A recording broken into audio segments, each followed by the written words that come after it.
Hi friends, welcome to homely cook. ഇന്ന് നമുക്ക് കപ്പി കാച്ചാതെയും തേങ്ങ ചേർക്കാതെയും അപ്പം എളുപ്പത്തിൽ എങ്ങനെയാണ് ഉണ്ടാക്കുന്നത് നോക്കാം. അപ്പോൾ എൻ്റെ വീഡിയോസ് ആദ്യമായിട്ടാണ് നിങ്ങൾ കാണുന്നതെങ്കിൽ എൻ്റെ ചാനൽ ഒന്ന് സബ്സ്ക്രൈബ് ചെയ്തേക്കണേ. അതുപോലെ തന്നെ അടുത്ത് കാണുന്ന ബെല്ലൈക്കൺ കൂടെ ഒന്ന് പ്രസ് ചെയ്തേക്കണം. അപ്പോൾ നമുക്ക് വീഡിയോയിലേക്ക് പോവാം. അപ്പം ചെയ്യാൻ വേണ്ടിയിട്ട് അരി ഒന്ന് കുതിർത്തെടുക്കണം. ഞാനിവിടെ 2 കപ്പ് പച്ചരി എടുത്തിട്ടുണ്ട്. ഇതിലേക്ക് 1.5 ടേബിൾ സ്പൂൺ ഉഴുന്ന് ചേർത്ത് കൊടുക്കണം. ഉഴുന്ന് ഒരിക്കലും കൂടി പോകരുത്. ഉഴുന്ന് കൂടിപ്പോയാൽ അപ്പം പുളിക്കും.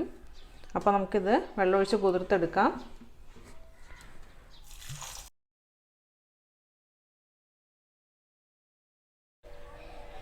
ഇതിന് കുറഞ്ഞതൊരു 4 മണിക്കൂറെങ്കിലും കുതിർത്തെടുക്കണം. അത് കഴിഞ്ഞിട്ട് നമുക്ക് അരച്ചെടുക്കാം. അപ്പോൾ അരി നന്നായിട്ട് കഴുകി വെള്ളമൊക്കെ കളഞ്ഞ് ഞാനിവിടെ മിക്സിയുടെ ജാറിലേക്ക് മാറ്റിയിട്ടുണ്ട്. നമുക്കിതിലേക്ക് ഒരു 1.5 കപ്പ് ചോറ് ചേർത്ത് കൊടുക്കാം. ഞാനിപ്പോൾ പൊന്നിയരി ചോറാണ് ഇതിലേക്ക് എടുത്തിരിക്കുന്നത്.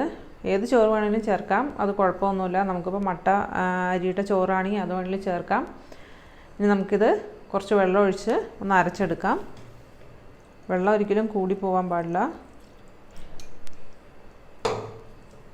ഇത്രയും വെള്ളം ഒഴിച്ച് കൊടുത്തിട്ടുണ്ട്. ഇത് ഞാൻ ഇനി അരച്ചെടുത്തിട്ട് വരാം.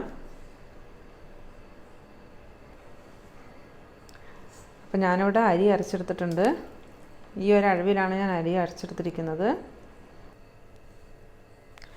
വെള്ളത്തിൻ്റെ അളവ് ഓരോ അരിക്കനുസരിച്ച് കൂടുകയും കുറയുകയൊക്കെ ചെയ്യും.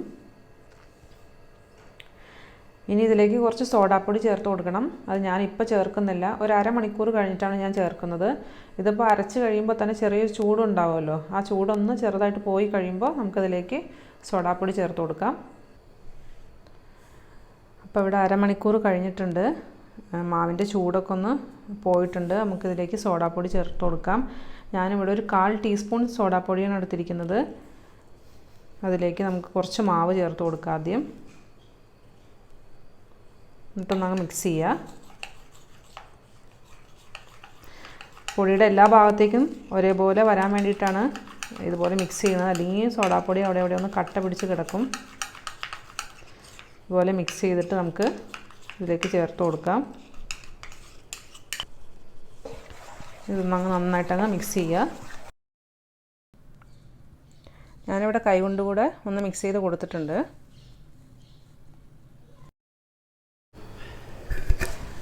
ഇതിന് നമുക്ക് അടച്ച് വെച്ചിട്ട് ഒരു 8 മണിക്കൂറെങ്കിലും അത് പൊങ്ങാനായിട്ട് വയ്ക്കണം. ഇപ്പോൾ തണുപ്പുള്ള സമയത്തൊക്കെ ആണെങ്കിൽ 8 മണിക്കൂർ എന്നുള്ളൊരു 10 മണിക്കൂറെങ്കിലും ആവും ഇത് പൊങ്ങാനായിട്ട്. അപ്പോൾ നമുക്കിത് റെസ്റ്റ് ചെയ്യാൻ വയ്ക്കാം. അപ്പോൾ 8 മണിക്കൂർ കഴിഞ്ഞിട്ടുണ്ട്. നമുക്ക് മാവ് പൊങ്ങിയൊന്ന് തുറന്ന് നോക്കാം. മാവ് ഇവിടെ നന്നായിട്ട് പൊങ്ങി വന്നിട്ടുണ്ട്. ഇതിലേക്ക് നമുക്ക് 1 ടീസ്പൂൺ ഉപ്പ് ചേർത്ത് കൊടുക്കാം. എന്നിട്ടൊന്നങ്ങ് മിക്സ് ചെയ്ത് കൊടുക്കുക. ഇനി ഇതിലേക്ക് 1 ടേബിൾ സ്പൂണോളം കോക്കനട്ട് ഓയിൽ കൂടി ചേർത്ത് കൊടുക്കാം. എന്നിട്ട് നന്നായിട്ടങ്ങ് മിക്സ് ചെയ്യുക. കോക്കനട്ട് ഓയിൽ വേണ്ടാന്നാണെങ്കിൽ ചേർത്തില്ലാച്ചും പ്രശ്നമൊന്നുമില്ല, അങ്ങനെയും ചെയ്യാം. ചേർത്താൽ കുറച്ചുകൂടെ ടേസ്റ്റ് ഉണ്ട്.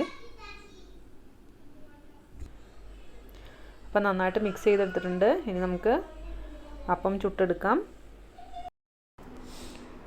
ഞാനിവിടെ നോൺ സ്റ്റിക്ക് തവയാണ് എടുത്തിരിക്കുന്നത്. അയണിൻ്റെ തവയാണ് എടുക്കുന്നതെങ്കിൽ മാവിലേക്ക് ഓയിൽ ഒഴിച്ച് കൊടുക്കേണ്ട ആവശ്യമില്ല. ഈ സമയത്ത് നന്നായിട്ട് ഓയിലൊന്ന് തവയിൽ പുരട്ടി കൊടുത്താൽ മതി. തവ ഒന്ന് ചൂടായി കഴിയുമ്പോൾ ഒരു മീഡിയം ഫ്ലെയിമിലേക്ക് മാറ്റി കൊടുക്കണം. എന്നിട്ട് വേണം മാവ് ഒഴിക്കാനായിട്ട്. അപ്പോൾ നമുക്ക് ഇതിലേക്ക് ഓരോ തവി മാവ് ഓരി ഒഴിച്ച് ഒന്ന് ചുറ്റിച്ച് കൊടുക്കാം. എന്നിട്ടൊന്നങ്ങ് മൂടി വയ്ക്കണം. ഇനി ഇതൊരു 30 സെക്കൻഡ് അത്രയും മതിയാവും ഇത് വെന്ത് കിട്ടാനായിട്ട്. അപ്പോൾ ഇവിടെ റെഡിയായി വന്നിട്ടുണ്ട്. ഇത് നമുക്ക് ഒരു പാത്രത്തിലേക്ക് മാറ്റാം. ഇത് നന്നായിട്ട് സോഫ്റ്റായിട്ട് തന്നെ വന്നിട്ടുണ്ട്. ഓരോ പ്രാവശ്യം മാവ് ഒഴിക്കുമ്പോഴും ഹീറ്റൊന്ന് അഡ്ജസ്റ്റ് ചെയ്ത് കൊടുക്കണം, അല്ലെങ്കിൽ അപ്പം നന്നായിട്ട് വരില്ല. ഇതുപോലെ നന്നായിട്ട് ഹോൾസ് വന്നാലാണ് അപ്പം നല്ല സോഫ്റ്റായിട്ട് വരുള്ളൂ. അപ്പോൾ ഇതുപോലെ ഒന്ന് ചെയ്ത് നോക്കിയിട്ട് നിങ്ങളുടെ അഭിപ്രായം എന്ത് തന്നെയായാലും ഒന്ന് അറിയിക്കണം. അതുപോലെ ഇഷ്ടപ്പെട്ടെങ്കിൽ ഒന്ന് ലൈക്ക് ചെയ്തേക്കണം. അപ്പോൾ നല്ലൊരു റെസിപ്പിയായിട്ട് വീണ്ടും കാണാം. Thanks for watching.